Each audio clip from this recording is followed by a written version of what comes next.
there's no tool, unfortunately, or maybe no category, maybe AI can help out with this, is to teach someone how to have empathy and how to understand their buyers. It's like a coaching thing that happens on the manager side. That's gold.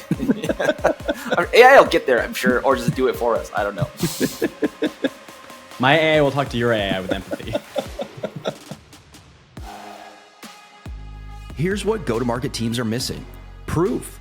That's what I think of every morning when I fire up LinkedIn and scroll through boring manifestos and endless lukewarm takes.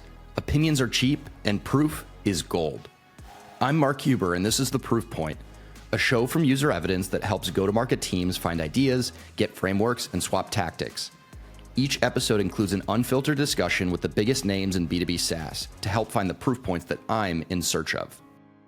You'll learn from sales, marketing, and customer success leaders in the trenches, where I ask them, seriously, what actually works for you? One of our guests actually told me this felt like we were having drinks at a bar and talking about work without all the BS. And that pretty much sums it up and why I'm so excited for this new show.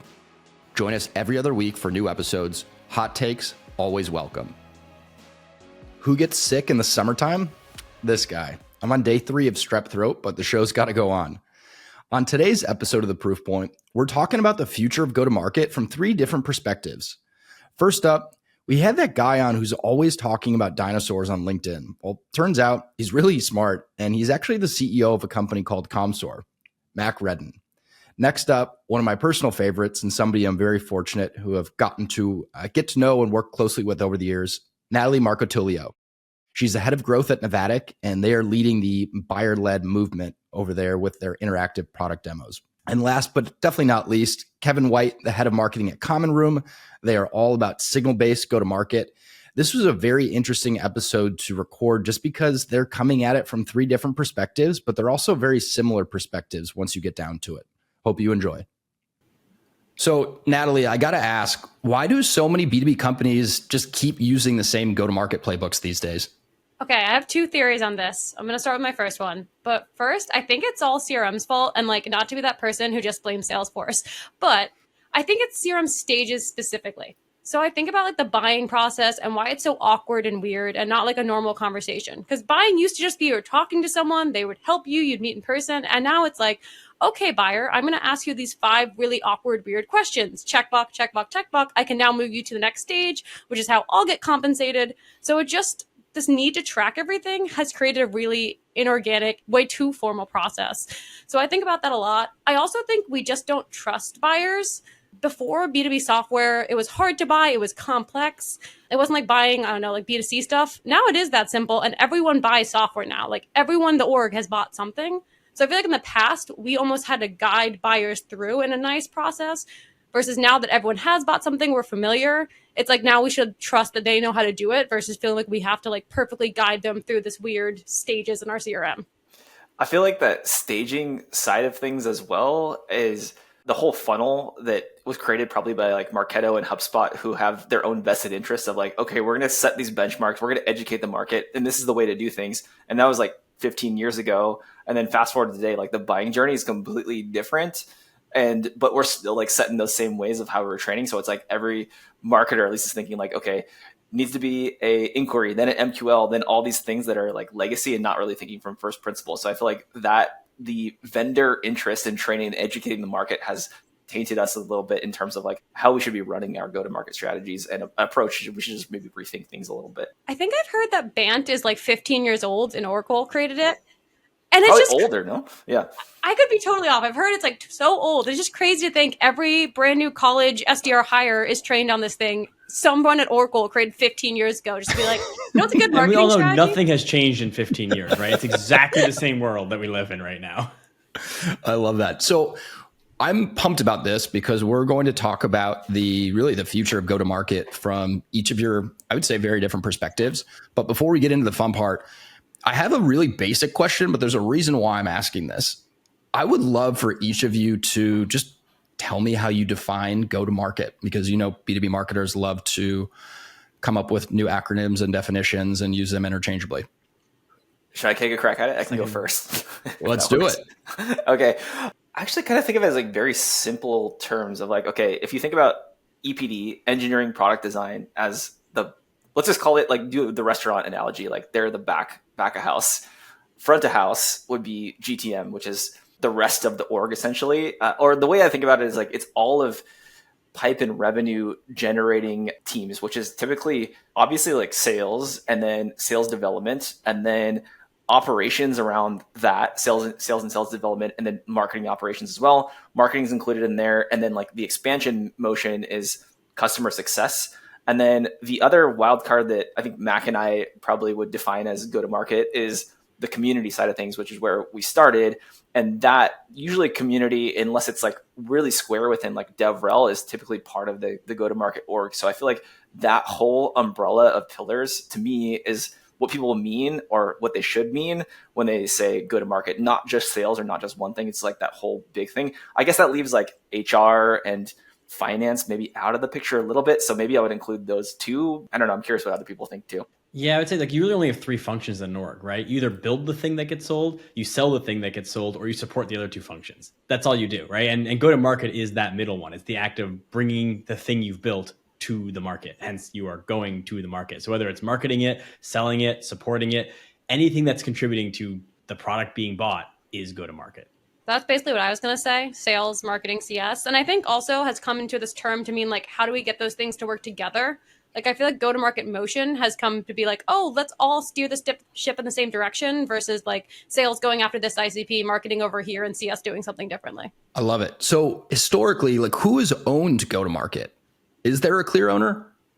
I feel like it should be, okay, Not really. It depends on the maturity model of the company. Like it should be the CEO at first, probably, or like a lieutenant of the CEO that is also like a co-founder that's maybe a COO or something like that. And then over time, like maybe it becomes like a COO or CRO, Chief Revenue Officer. But yeah, I don't know. I'm curious what other people think too. I think it's inherently hard for a single person to own it. I think people have tried to make it like the CRO's responsibility, but it's also like saying who owns product, right? Like there's product, there's engineering, there's design. It's like it's very rarely a single person, which is always like it's a rabbit hole we maybe don't have to go down. But that's one of the biggest challenges with go-to-market right now is everyone's trying to compete for like arguing why they should be the one owning go-to-market versus coming together and being like, we should all do this together. We are one revenue team. And it's inherently too complex for a single person to own at the end of the day. I think that is the problem with a CRO is this like Chief Revenue Officer is there's no one on the planet who's really good at marketing, sales, and CS. So it's just like, if you're putting someone in that role, they're just set up for failure. It's a really good point, Matt. See, Kevin, I was going to say, I feel like it's often, or in the past, was the salesperson who just eventually got promoted into a CRO role. And that's why I feel like so many marketers feel like they're not appreciated at orgs, or why so much of the go-to-market process or buying experience is through the sales lens. Just because in the past, sales used to have the most influence. I won't argue if they do or don't now, but obviously they have a lot. So they just tended to be put into that role. And then obviously their experience is only sales. Yeah. And then when that happens, when marketing reports into that person, it's just like, what can you do for me? Like hand me over leads. Make sure we put phone numbers on every single form. It's like all self-serving to sales. Yeah, I spoke to a sales rep earlier who said like, it was like, what would you do if you couldn't cold call? He's like, oh, well, marketing will throw me leads. And I was like, oh no, there's so much to unpack in that one simple answer. And by the way, Kevin, I was shaking my head in complete agreement with you and what you said, not disagreeing. It's all too relatable and real. So outside of the obvious seismic shift in go-to-market, what really has contributed to like the current state of go-to-market and how broken it feels in some ways? Is it a cop-out to say everything? Yes. Because it kind of does feel like a little bit of everything. It's not like there is not one clear cut, like this is the reason why like you're not hitting quota anymore. But it's everything. Buyer behavior has changed. The way like everything's more digital. I don't remember the exact stat, but I saw one recently that was like 75% of buying committees in B2B now have at least one Gen Z or millennial on them. And like there's inherently changes that come with that. Ease of information is everywhere. Products are more competitive than ever and more the same, right? You look at all the go to market tools like Zoom Info, Gong, they're all becoming the same product basically, right? So it's like there's so many things going on. I think that's also why people are struggling to adapt to it, because if it's one change, like, okay, here's the change, here's how I adapt to it. Here's 36 changes at once. We're like, and they go back into their shell and they go back to what they know and they're familiar with, which kind of goes back to the first question of like, why are people just doing the thing they did 5 years ago? I think a lot of it's out of fear. They don't know any better and they're afraid to try something new because their job's on the line. I would also challenge that like the premise that go-to-market has changed. It's just like, if you distill it down to its essence, it's still you're getting your positioning right, you're reaching the right audience, you're putting an offer in front of that audience, and that offer is hopefully compelling to them so that they take some sort of action. Like the fundamentals of how we go to market is probably never going to change, or it's not going to change for a really long time. But what does feel like it's changed is just like Mac was saying, like all the things coming at us. There's like, however many tools are in the MarTech stack now, probably tens of thousands. I stopped looking because every year it just overwhelmed me. So I think it's at like maybe 12,000, but it's too many. On the buyer side, they're just like, there's so many different, I know we're going to talk about signals, but so many different signals, so many different places and watering holes where buyers are hanging out and like giving us these digital breadcrumbs. Like that is hard for any rep or even like team to handle. And so like I feel like the number of things coming at us feels overwhelming, but like the core principles are still the same in my opinion. Yeah, Kevin, I was gonna say competition, which is kind of similar to what you're saying. There are just so many products out right now, and this is coming from someone whose space has at least 30 players in it from the most recent report I heard, which is insane. I think there's a new interactive demo tool every week, but I think it's because yes, the process is still the same, the core go-to-market, but now it's no longer like you can just rely on a good product or a good sales team. I feel like in the past, we had a really good sales team. That might outweigh some other factors. If you had a great project, you just go PLG and that would solve it. Now there is so much competition, and not to use the word AI, but because of AI and all the no-code tooling, people can develop software so fast now. So like even when you think you're differentiating ahead, suddenly your competitor releases that feature 2 weeks later. Yeah, there's definitely an AI SDR I see every single day almost. Oh yeah. New companies popping up all the time. Yeah. I need a mute button because I thought we'd make it one podcast episode without an AI reference, but Natalie, you've got one strike. No, I'm kidding. So Kevin, you mentioned signals, and there's this new notion of signal-based go-to-market. What does that mean? And give me your marketing answer, but then also give me like your actual answer. Yeah, what should I start with? So let me just start with like the general like market trend that we're seeing is just, okay, so if you think about it from the buyer perspective, which I think, empathy is a great place to start. I was like, understand what's going on in your buyer's mind. And with product-led growth, actually, and with the explosion of things like different social channels, different communities, different places where people can get access to the right kind of information from looking to their peers versus like going through the salesperson or the go-to-market team holding the gates to information. Like that has created this kind of the buying journey happening across like all sorts of different places. It could be things like a support forum. It could be things like LinkedIn. It could be a private Slack group. It could be a WhatsApp group. It could be on podcasts. Like, so the way people consume information, that is actually something I think is fundamentally changed. And there's just more sources of information available out there. And because of that, buyers aren't like, I want to talk with the salesperson. They're like, I want to do all this research on my own and talk with my peers and people who I trust versus someone who has ulterior motives. So because of that, it's kind of led to each one of those touch points is actually a signal that we can listen to as buyers and hopefully as sellers, our go-to-market teams, and not exploit, but like take that and use it to inform, okay, this account is in market. This account's spiking really well here. This account is person or account, I should say too. It's not just account level data. This person is interested in like this topic, and like, let's craft some sort of outbound message to that person or try and meet them where they are in their buyer journey, because that's going to be a lot more effective than just straight cold calling them or waiting for them to come to our website and like raise their hand. So I feel like that is the trend that we're seeing to signal-based go-to-market. Signals have always been around. There's always been someone visiting your website, filling out a form. It's like been very linear, but now I just feel like that linearity has kind of exploded into like lots of other different channels and paths. And then so that's my marketing trend answer. I was going to ask, which answer was that? Because you gave me two answers. That was my marketing answer. The like just straight up answer is something happens and it's triggering your sales team to take an action on it. A pricing page view, it could be like someone's hiring for this role, and it's just like that happened. A salesperson looks at it and then takes action. Simple as that. Natalie and Mac, are you buying what Kevin's selling right now? He'll send the DocuSign now. Is that like, do you buy that?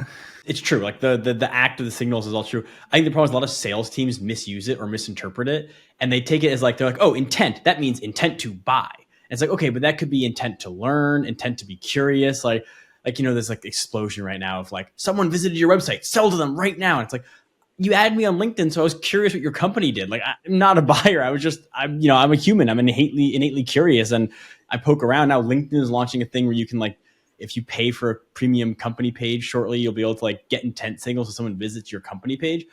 I don't know how many company pages I visit on LinkedIn a day, but very few of them I'm actually a buyer or in market for. So I think it's like there's a lot of power in signals.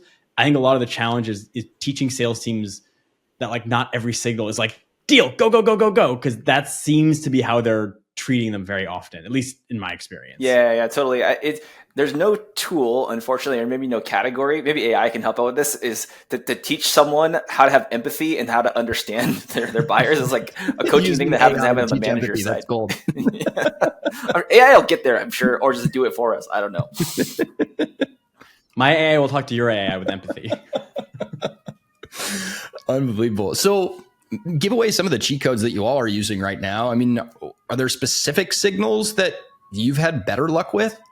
There's like a few areas that are working really well for us right now. Actually, signals on LinkedIn are a really good signal for us. So we'll look at, and there's plenty of people talking about signal-based go-to-market, and then there's also people talking about other things like tech stack consolidation. And these are all trends that our product can solve with. So if you can find people who are engaging with that content, mostly like commenting on it or like tagging, you've all seen people like tag someone else in their org on a LinkedIn post. So what we can do is ingest all that data and then help our SDR teams follow up in a way that's like kind of packaged of like, okay, this person is talking or is reacting to this trend on LinkedIn. Therefore, like our message to them should be to not just sell them something, but to like meet them where they are and say like, hey, I saw you liked this author's post and commented on it with this, and like include what they wrote in the email or whatever outbound message, and say like, we can help out with this, no pressure, but like, do you want to have a call? And then that tends to work a lot better than just like, just trying to, pitch slap them or whatever. And then the other tried and true things are, the right kind of visits on a website where, one really, really strong signal is actually like someone looking at a terms of service page or a privacy page, because it's a little more counterintuitive than like just straight up pricing, but it does show that they're doing like some sort of privacy or security checks, which is a really, really good signal, especially if they're already talking with your team. So there's that. And then the last one I'll mention that's working really well is just like the normal, it's not normal, product-led growth signals. Like we have a freemium product. And so I would say the part that Mac was speaking to earlier is like someone signed up, they want to buy your product. Like that does not work. It's like, what are the things that they're doing in the product that shows that they're that there's actually intent there? Like, are they connecting enterprise integrations? Are they inviting new users? Are they reaching ceilings with your products like caps of plans? And so like, those are the things that I think, we really need to do a better job of educating the market on like how to take action and when, and have empathy for the end user. Yeah, when I think about what I respond to on LinkedIn, it's always that first thing you talked about of people who will connect how their product solves something they've been talking about. And it's partly because it's a good message and they've shown their research and that's awesome. But it's also because I'm like, oh my God, you're someone I can have a normal conversation with. Like if you pitch me in a way that feels organic and authentic, I feel like then if I jump on a call with you, it will be a normal organic call versus like, again, the weird like sales process that we were talking about earlier. So that's one. Also, something we've been trying, obviously job signals are big, but not just like being like, hey, you switch companies. You're probably so busy, like 2 weeks into your job, want to buy our software. Just sending them like a gift. Just being like, hey, congrats on the new role. And oftentimes they'll respond like, that's so nice. Thank you. When the time comes, which makes sense. I don't know the last time I joined a company that bought software 2 weeks later. And then also, this is going to be an obvious one, but we use it to also try to help the buying process by seeing how people are looking at the demos on our website and then be like, oh, look, they explored this, rather than when we jump on with them, asking them, what 5 features are you interested in, just using that data. So I just think any data you have to like stop that first awkward call where it's just like, this is what we do. Do you like it? What are you interested in? Here's my script of 6 questions I have to fill out in my CRM. And if you don't answer them, I can't sell to you. Exactly. Just getting rid of that altogether. That's the best way I think to use signals. Yeah. That bar is so low. Anyone who's in a buying seat knows just how low the bar really is for sales messaging. It's like, it's painful. Now that you reminded me of something too of with the job change signals is that not only is a job change signal a good thing, is like oftentimes a good signal, like someone's moving to a job because they're probably there to hire people or to change things or grow things. But like what you mentioned too, of like the context of like what's happening there is stacking signals. So I feel like not only did they change jobs, but they also were a former product user and they were like, they thought really highly of your products. Like that is like an even better signal. So it definitely decreases the N a lot if you combine things like that, but it helps out with context quite a bit and conversion. Mac, what are you guys doing at ComScore? Are you using any sort of signals like this? We're probably very rudimentary at our current stage than the other two here are. Also, given that one of you is actually building a signals product. A lot of our signals come from LinkedIn. A lot of it's just like manual right now. We do a lot of what Kevin mentioned of like, oh, someone's like talking about, the power of referrals, the power of warm intros, which is like what our product does. So it's like, oh, if they're talking about it, like we have a very, very good hit rate reaching out to them. And usually just being like, hey, saw you're talking about it. Like, here's a resource on like how you can do that better or scaling. Like once again, reaching out with the intent to help them, not the intent to sell to them. I also have a lot of weird ones. Like my LinkedIn bio just says DM me for a fun fact about dinosaurs. And you would be surprised how often someone reaches out just like, yeah, I want a fun fact about dinosaurs. And then like 30 seconds later, they're like, also, what do you do? I want to buy your product. And you're like, all right, cool. So it's like not really an intent signal, but like you get these signals from spaces you might not expect that aren't like really specific to your product sometimes. I feel like now we have to ask a fun fact about dinosaurs on the spot.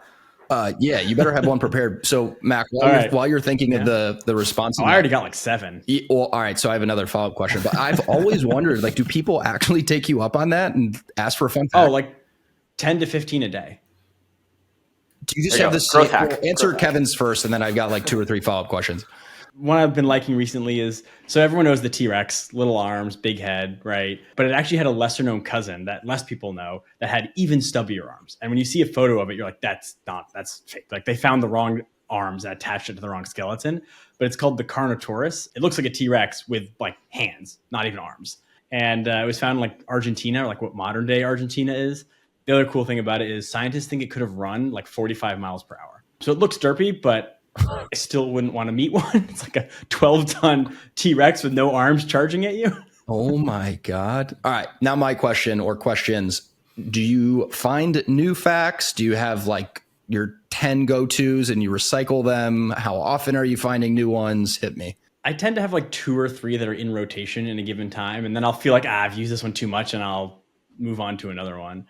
So like in a given week, there's 2 or 3 options you might get. And it's so dumb, but I think it kind of goes back to what Natalie was saying is like, it just lets me have a conversation with someone. I'm not selling. It's just like, it's fun. It breaks the pattern, right? It's like, if you're in a buying position, you know what it looks like, right? It's like, you can look at your inbox and be like, sales emails, delete. Like, you don't even read it. You're just like, you just inherently know. The same way sometimes like you're out, you're like, add. Your brain just like learns what they look like and tunes them out. So by just being a human, being fun, being memorable, like that's a piece as well. People are like, oh, it's the dinosaur guy. Like, every time I go to an event, someone's like, oh, Mac, you're the dinosaur guy. Like, give us a dinosaur fact. And it's just like, it's just a fun way to be remembered. And it just, it breaks the ice and breaks the pattern. And plus it's fun. I don't know. It's more fun than be like, hey, you want to buy my shit? Please buy my shit, which is what most outbound really feels like. All right. So last question, then we'll get it back on the rails. Were you like a dinosaur kid? Were you always trying to figure out how to bring dinosaurs into your work life? Like, this is the No, it was a Bob Ross happy accident. Someone misspelled our name as COMMSAUR before our logo was a dinosaur. A team member went, haha, like a dinosaur. The dinosaur became our internal mascot. And then we just adopted it as our external logo for fun. And we just leaned into it. And it's just, I've got like 3 dinosaurs on the desk behind me here. It's just... It's just a thing that's happened. I'm an imposter. I did not set out to be like, I've always loved dinosaurs, so it's my natural passion. It just, we have actually, the t-shirt I'm wearing on the back says, I get paid to play with dinosaurs. And it's sort of like about like people being stuck in their ways. Like, yes, because our logo is a dinosaur, but also we're selling to a lot of sales leaders who at time kind of feel like dinosaurs. That's amazing. Have you told that story publicly yet of how you got the name and the dinosaur thing? I think I've told it once on another podcast, but nobody knows really. Everyone always thinks that, like, everyone assumes that I've just been obsessed with dinosaurs my whole life and I started a company with the sole purpose of putting a dinosaur logo out there. Anyways, back on the rails. So Natalie, we've talked about buyers and how buyers want to research and evaluate tools and be sold to, and you're really pushing buyer first go to market right now. So where did this term come about? Selfishly, I love it. Yeah, I'm going to do the marketing polished answer and then also like the simple plain answer. So I think the marketing polished answer is like basically just aligning your sales process with how buyers want to buy and putting them before your own needs or maybe the needs of your CRM, as I mentioned before. simply put it, it's just like take all the things that suck about buying and then make them enjoyable. So I think the easiest thing to do is just think about what we've been complaining when you were a buyer. What do your buyers say they're most frustrated about? And it's not like you have to overhaul everything at once, but just like pick away at those things and make them slightly better and more enjoyable. All right. So which answer was that? I like that answer. I did them all in once. I combined it. The first part was the marketing. The second part was the take the things that suck and take and move them away. Is I think the real answer. That's the real answer. That's a great answer. Yeah.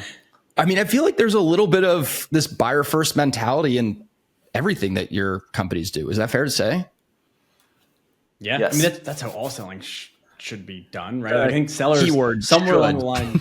Well, yeah, but I feel like somewhere along the line, sellers forgot that their job is to help their buyer save money, save time, make more money, get a promotion, have a better life, whatever.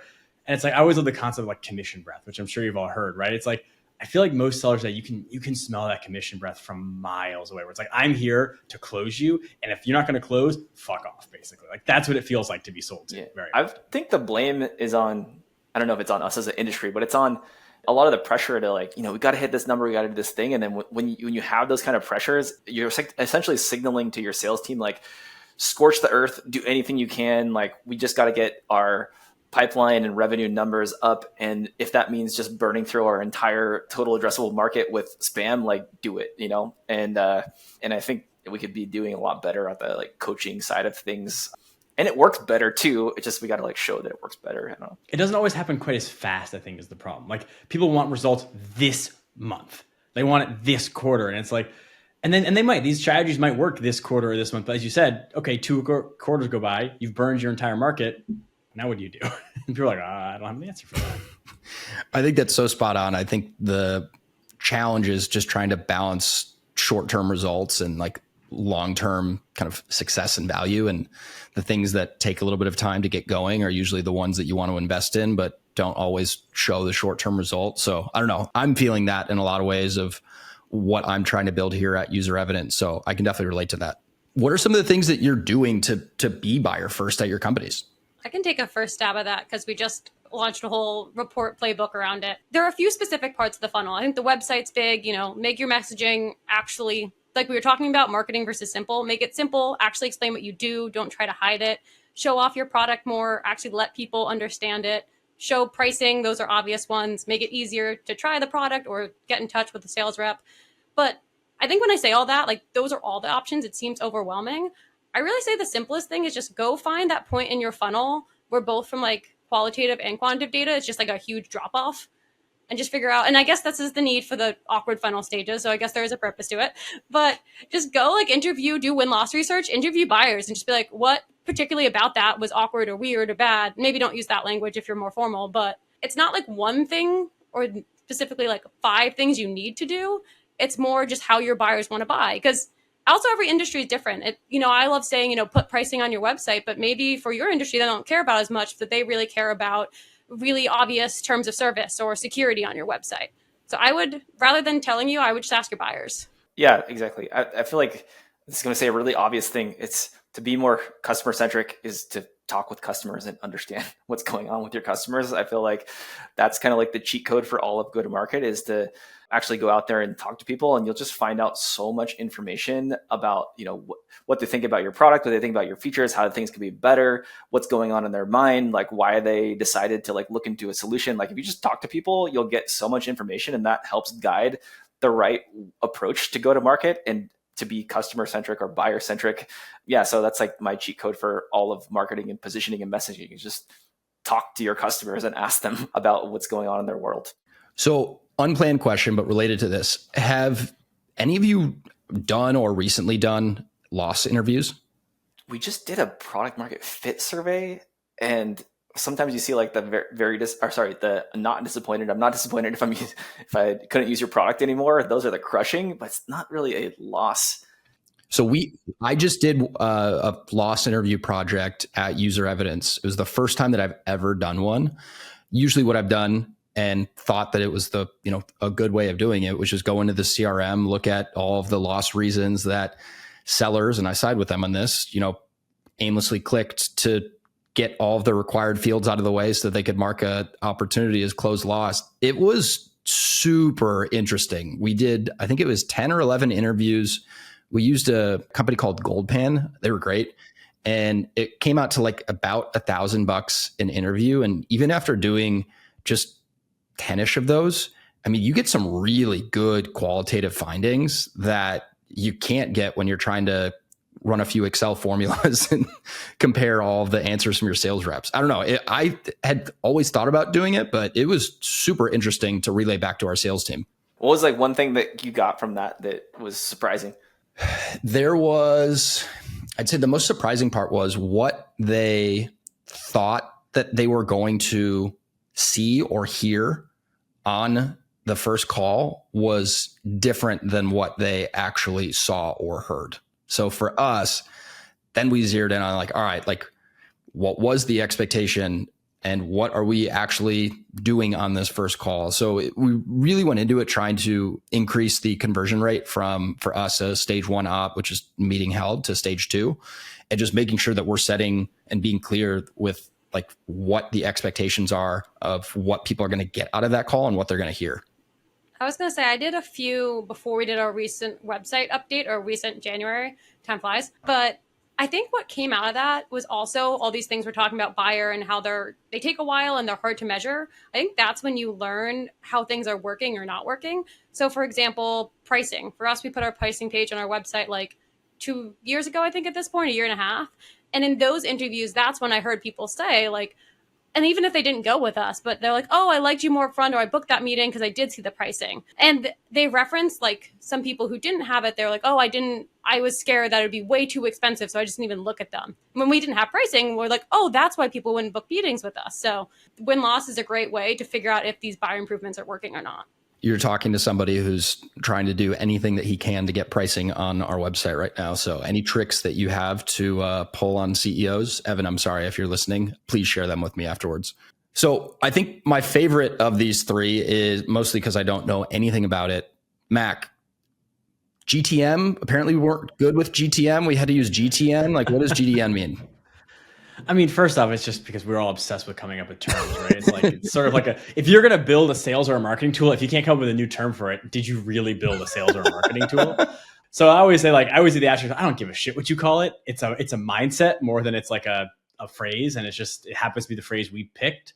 I like to use the analogy that go to market, at least right now, oftentimes feels like you're in a room surrounded by, your 100 possible buyers, and you're shouting, do you want to buy what I'm selling? You just shout that out into the void. I'm like, yeah, one or two might put their hand up and be like, yeah, cool. Sounds cool. Let's chat. Whereas go to network is like, you're actually going to go around to each of those people, like introduce yourself, get to know them, figure it out. It kind of goes back to like, there is signals at play there, but it's the principle that like only 5 to 10% of your buyers are in market at any given time. I think most go to market processes are focused on like, okay, I've got 100 people, 10% are in market. Let's just try to sell to all 100 and we'll find the 10 and, hopefully we sell to them. And the other 90, yeah, whatever, close, lost, whatever, ignore them. We'll reactivate them in 6 months. Like that's kind of goes back to the CRM being a problem, right? The fact that a CRM ends as close won or close lost, and those are the only two options, I think is a huge problem because I've gotten so much value from deals that would have been, or people that would have been like close lost, but you can find other ways to activate them or get them involved. So essentially go network is like, you have to build this network of like people first relationships and network, whether it's through community, whether it's through events, whether it's through podcasts, investors, advisors, whatever. It's really like people first, account second versus account first, people second, which is how most go-to-market motions work, right? It's account-based and it's always the account in the CRM and it's the, most tools, it's like the account visited your website and things like that. And that's the big shift. It's a network of people versus a market of accounts. Was that your marketing answer or what you tell your mom you do answer? I don't know what that was. That was, I started rambling and I lost myself halfway through that answer and I just kept going. It's the honest answer. So yes, is the answer to that. All of the above. Natalie, are you buying that? Yeah, I feel like kind of going back to the point before of like, if you know someone, you have a network and you build that relationship, even if it isn't closed won the moment, even if you don't know, okay, I might not be ready for a solution now. It just creates that long-term process and you're more likely to be bought in. So Mark, we were actually just talking about this, but I think a good example is like And everyone's by just talking about, like literally like 2 or 3 hours ago, we were just talking about this. yes, quite literally just talking about this. But like everyone's doing dinners right now. And it's so hot, but they're so hard to measure because it has to work out perfectly that your customer sits next to your prospect and your prospect happens to mention the exact pain point that they have that your problem solves. So it's like 1 out of 10 are amazing, but most of the time you just meet cool people. And I was talking with my CEO about like, how do we measure this? How do we get pipeline out of this? And we were both being like, but the second you make it salesy, the dinner sucks. And then literally the next day, a prospect came in and was like, yeah, I love your team. I met them. They were awesome. I think I'm good to go. Like, I know we have the problem and you guys seem good for it. And I think it's those moments of magic where, yes, in that moment, they might not be ready, but by getting to know people once they are ready and have the problem, they'll want to go with you. And not even maybe because you're the best solution. Like, I hope we are the best solution, but more because they trust you and they know you're not going to burn them and that you're a friendly face and a friendly company. Because I think we've all just been burned so much. So I have a hilarious story, and Mac, not to exclude you, but we don't have Copenhagen dinner budget yet. So when we, maybe get a Series B, we'll come across the pond. But Kevin was also at one of our dinners when we were in Seattle a few weeks ago. And I don't know, it was, Kevin, you can fact check me on this. We were still kind of, keeping it light, trying to get the conversation started at the dinner. And Kevin, I respect you for this. You came in guns blazing and you're just like, Mark, how do you measure the ROI of this dinner? And I was like, I'm still trying to figure that out. Yeah, I think I sat down and just asked you straight away. That was my plan, is to be super direct. But it was self-serving. We were doing or considering doing more dinners ourselves, just because it's a really great way to. I feel like people are hungry, pun intended, hungry for dinners. They want to meet with each other in person, especially in places that are not the Bay Area, like San Francisco, or there's networks of people out there, and you don't always get to see people, especially with not everyone working in the same like consolidated dense area. So like dinners are a way to do that. And so I was just curious, like, if we do this, what is the ROI on it? And sometimes like I feel like the ROI or the objective is just like get all the right people together in the same place and provide a good experience. And then if you do that, do what's right for that audience, like good things will happen. And you can't really do this multi-touch attribution for dinners. It's like there's not a software for that exactly. I think the sort of a sidebar, but the never-ending quest to make everything attributable and perfectly measurable is actually like a big part of what's destroying go-to-market right now, because a lot of the best strategies aren't measurable. And that's kind of why they work. And there's a little bit of like, you have to have like, I'm not saying put 100% of your budget into unattributable things, but if you're not doing some things that don't scale, some things that can't be attributed, you're not building a long-term business and a long-term go-to-market strategy. I'm very convinced of that. I blame the attribution market for all the ebooks. Like that's why we're just drowning in ebooks and form fills, and hopefully we're getting. Well, it's also like Natalie mentioned, right? Like dinners are popular, so everyone's doing dinners. Ebooks were popular, so like we like to say this thing of like tactics are temporary, but your network is forever. And if you focus on just like pulling more people into your sphere of influence, which is like what we mean, whether that's like once again community or events or whatever it is, like you'll be top of mind when they decide that they are in market. And I love the original report that did that whole like 5-10% are in market at a time has a great line that I'm going to butcher because I'm not remembering the exact thing. But basically it's like only a buyer can decide that they are in market. You cannot be like, hey, Mark, you're not ready to buy, but I can do all these things. And it's like, no, like you will make like maybe I can influence you into making that decision, but ultimately only you can make that decision. I don't think you butchered it. That was pretty good. I think they said it much shorter and snappier, but whatever. Don't quote me on it. So I got to ask though, Max, since you're a CEO, and I may or may not clip this and share it with my boss, Evan, our CEO at User Evidence, for anyone who's trying to convince, the leadership team or their CEO that, hey, we should be investing in some of these longer term things that are hard to kind of measure and prove out. Like, what advice would you give them? It goes back to buyer centricity again, right? It's like I've been a founder for 13 years. I've never had a normal job. So I'm ruined in that sense. A lot of it just comes down to, if I look back over the last 30 years, like when I bought things, whatever, big thing, small thing for the company, whatever it was, like it's just about like, I'm doing the things that I would want to have as a buyer, or the things that I would want to experience. It's just like, I'm putting myself in the buyer's shoes and be like, is this a thing I would want to see? Is this a thing I would want to interact with? Is this how I would want to request a demo? Is this the content I would want to read? If no, why the hell would we make it? Why the hell would we do it? Right. It's like, I'm not doing it. It's like, it's not for my sales team. It's not for my marketing team. It's not for my investors. The benefit they all get is from us being buyer centric and doing things that buyers want. I mean, that's the thread through this whole conversation, right? It's like, if you're not building a product that customers want, doesn't matter how good your go-to-market strategy is. If you're not going to market in the way your customers want to be reached, it doesn't matter, right? And it's at the end of the day. So I'd ask, your CEO to be like, think about the last time like you thought of a company you respected or a company you bought from. Like, what do they do? What does it look like? And if and look at those things and tear that apart. And I think very often, people's own internal sales and marketing processes do not map the way they expect things to be when they're in the buying seat. And it's pretty funny actually when you look at it and you like talk people through it and they realize and they're like, oh yeah, like I hate when people cold call me, but I expect my sellers to make 200 cold calls a day. Something doesn't make sense there. When you lay it out like that, it's so unfortunately spot on and painful to hear. So for each episode of the proof point, the last section that we have every time is the proof points. So we're trying to figure out, what should you be looking for, whether it's something that you can measure and quantify or something that you can't, and you are using qualitative feedback. So I guess, how are you all measuring go-to-market at your companies? I can kick that off. And this has been a really big, I hate to use the word unlock. It's very like go-to-market-y, but it's been a big unlock for us in terms of like sales and marketing alignment, is just going down the funnel and making that part of the metric that marketing is measured off of. So instead of MQLs, we transitioned from that to pipeline. That just enforces so much more inspection on quality and making sure that like, okay, we're pulling in, we're creating all this awareness. We're generating demand. Are people that actually take the time to have a conversation with us going to move down the funnel? Is the sales team like going to be able to actually sell to them? If not, like you're just wasting everyone's time, both the buyers and the rest of your go-to-market org. So making that switch to move from more like a vanity metric like MQLs, which can totally be gamed, to something that really can't be gamed because there's criteria in place. Like, is there a legitimate deal here? And if the salesperson moves it forward to pipeline, then like they're next on the line. So it's like, it just creates the right incentives all across the board. And I'm a huge advocate of making that switch to marketing owning pipeline as a metric. Yeah, I'm also pipeline. And I have to say, I was going to say this, how do you convince your CEO?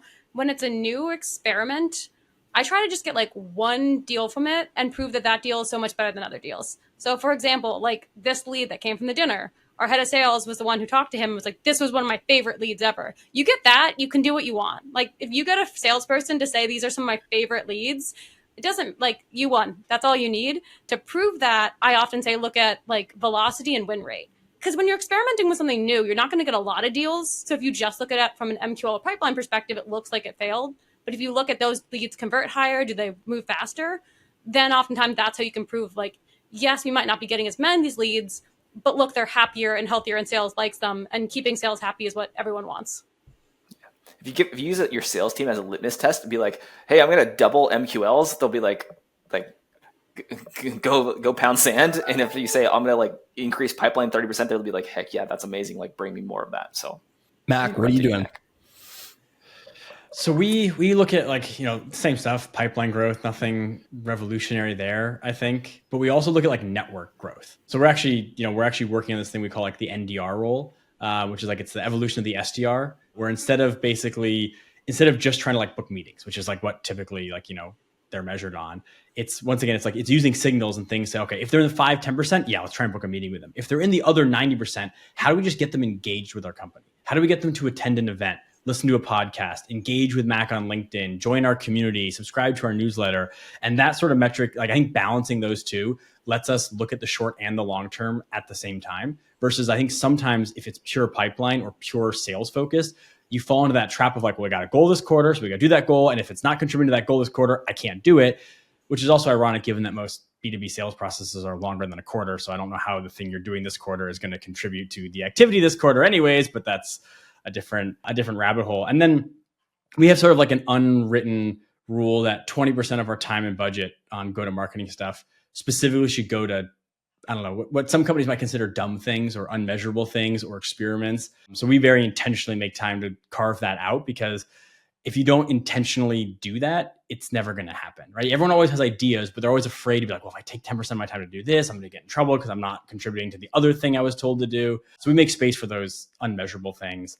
There's a weird sense of like, you can kind of just like feel it working sometimes on certain things. And sometimes that, it's easy for me to say, obviously, like, I'm the CEO. I don't have a boss who's telling me like, you can feel it working is obviously not an acceptable metric to measure things by.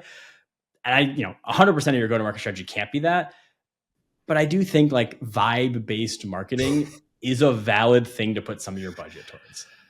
All right. I love that. But I would also say, kind of to support your point, what I try to do at times when I can't really quantify something as easily as I would like, I take screenshots. It could be LinkedIn DMs. It could be email replies. It could be comments. It could be community Slack like questions and whatnot. And I try to round out the things that I can't quantify with that as proof. And I feel like it's working, but I don't know. You're kind of just going off a vibe.